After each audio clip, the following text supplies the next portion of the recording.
Hey Aquarius, welcome to your tarot love reading.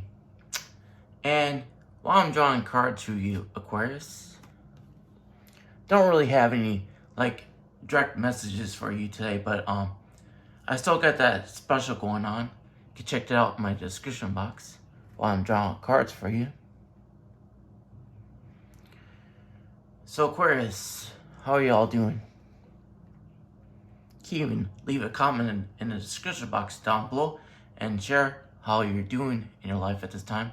Of course, it's on YouTube, so do take that in consideration that other people can read your comments too. So share what you want to share. That's up to you.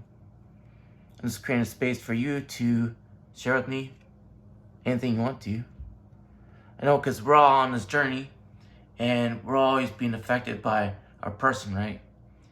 That's why I'm always encouraging people to be empowered within them, so that empowerment that we do have within us attract the things that we do want to actually experience in our life. Because believe it or not, you always attract into your life what you are putting out there. And I think it's hard for people to make that correlation with themselves because their ego doesn't like to accept that part easily at first. Until you actually are aligned with yourself, then when you are aligned within, then you're going to attract things that will mirror that alignment. It's only when people have what we call wounds within us. Wounds do attract other wounded energy. Like attracts like.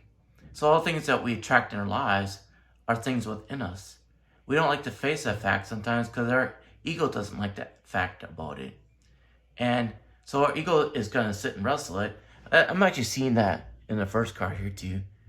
I haven't dived into the reading here. But our ego doesn't like our own disillusionment, how we actually entrap ourselves with our own view of how we view the world around us. Yeah, this Nine of Swords is in reverse, but all the swords are illusions. And yet he's looking outside the window, wondering why he can't experience all the things he wants to experience. But he can. He can. Because all those swords are his own thoughts. And his own thoughts are limiting him and it's keeping him from experiencing the world that he wants to. Because he really wants to. He knows that. This card's in reverse, so this is also a feminine energy, mirroring that masculine energy up there. And it all comes down to you. You have this perception. And you're confused if it's truth or not truth about yourself, Aquarius. And there's your helmet on the ground. Why the helmet is on the ground? Because ego always comes from our thoughts. It's always going to come from, reptilian part of our brains. Ego is a pretty old program that we run on, so it's not going to be in our gray matter of our brain. It's going to be more towards our brainstem, because that's why it's so reactionary. So what I'm seeing here is the feminine energy doesn't really rely on that part of her, but at the same time, she's deceiving herself, thinking that she's set free from it by putting it on the ground, even though it's still in her presence, right? So she has a perception that she has surrendered her ego, but she's only lying to herself because what? Ego is always going to be part of our human experience. It's part of who we are as a human being. And this is up to us of what part our ego plays in our human experience. Ego is highly reactionary. It just reacts to stimulus or stimuli.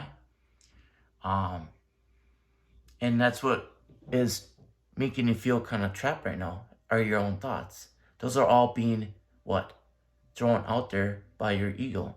Your ego doesn't understand what's going on out there if you don't. Because your ego is part of your human experience. So if you don't understand, your ego's not going to understand either. That's when it's going to start acting more reactionary. And that's what I'm seeing being played out in this first role here. And you're trying to understand why this might be playing out in your own life, Aquarius. And my coaching can help with that. and it'll help you actually align more with your essence. No, like I just stated at the bat, ego is always going to be part of our human experience here. So it's not going to just disappear, but you got to understand how it operates in your life so you can make more conscious decisions for yourself. It doesn't set you free from responsibility from those choices. It just empowers you so you can make a decision that will empower you. Right now, Aquarius, what I'm seeing in the center here, you're focusing too much on the past. And guess what's in the past, Aquarius? You know you're quite passionate about who you were in the past, which is great.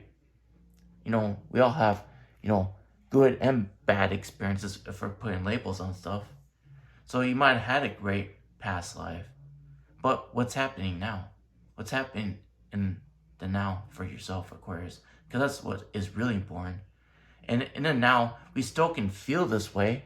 We actually can be empowered because the empowerment comes from our essence, not our ego. You have to make the paradigm shift for yourself, Aquarius, the shift from your ego to your essence. If you don't know how to do that for yourself, my coaching can help you with that. But I can't do it for you. I'll just lay down a foundation for you to work on so that you can do it for yourself. Because no one could do that for you but you, Aquarius. I think that's what you're really searching for, because things are not too clear for you right now. Like, this is 8 of Wands in reverse. You're looking for the guidance, but it's in reverse. It's not too clear to you what your guidance even is. And a lot of you are actually having more tower moments with that than having clarity. You're not liking tower moments, but tower moments do serve a purpose because they call out things that don't serve you very well. And if you're looking for something outside of you all the time, you're not going to find the answers there either. The answers are always going to be within you. Now, those answers that are truly meant for you and to be empowered for you are always going to be from your essence, because your essence is always whole and complete. Your ego is dualistic and it's reactionary. So those two are going to feel completely different within you. Just from the statement of how they are should give you better clarity on how they're going to feel within you too. But to get even deeper into that, we do that through coaching. Because I can't possibly do that in a tarot reading when I'm connecting to multiple people at the same time. Because each of you are going to experience how ego affects you differently. Even though it runs on a program, your experience with that program is going to be individualized to your experience, right? So with that being said, Aquarius, understand your person is very important to you. Like I already expressed, you have past lives. You value him more than you value yourself, because you know he's being influenced by his house, which he really cares about, just like you care, Aquarius. That's what he focuses on. That's his 10 of Pentacles for him. It's his house. He puts everything that he has into his house, including children or anyone else that is involved in his household.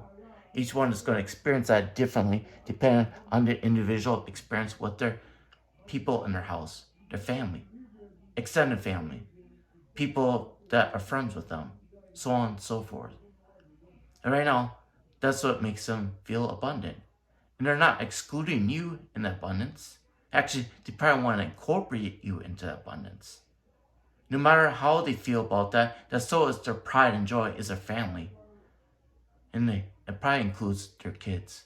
Depending on, I know, this is just a general energy, so a lot of you can have kids, some don't, depending on your age. If you want to kill kids, like I said, that comes down to your individual experience, right? But regardless of those experiences, you're still dumping your energy into your family situations. Because a dog is all about family, and this is what you're focusing on. That's what you are putting everything into, is your family. And you're also including yourself into the family. So at least you're not excluding yourself, right? But you're putting all your effort into your family at this time. There's really nothing wrong with that. But at the same time, you're excluding your person. You're not including your person in your family, Aquarius. Why is that? If you want your person to be part of you, why are you trying to exclude your person's family from that when he values his family too? Why do you think you don't have enough to give to him and his family? What's going on there? Why are you thinking that you don't have enough to offer to him and his family? And why don't you have enough love to be able to give to him and his family, no matter how you view what his family's doing over there? We're all dualistic. We're all going to experience life on a duality spectrum. So there's always going to be that part of it. So I'd rather you focus on the good part of it instead of the things that you think are horrible. Mind you, that's your perception, right? And to him, it might just be situations he has to work through to have those good moments with his family. So they make the best choices they can, just like you are, because they're going to mirror, you two mirror each other.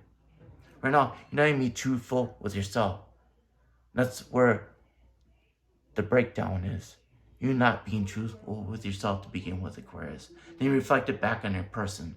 And you know he's focusing on his family, doing the best he can for his family. There's nothing wrong with that. Even if you think he's not balanced in that perspective, I'm not seeing that.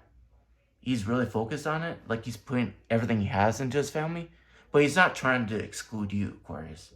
He's not trying to exclude you. In fact, if anything, he would like to include you in that experience also. Well, Aquarius, I love you a lot, and I'll talk to you later. Bye.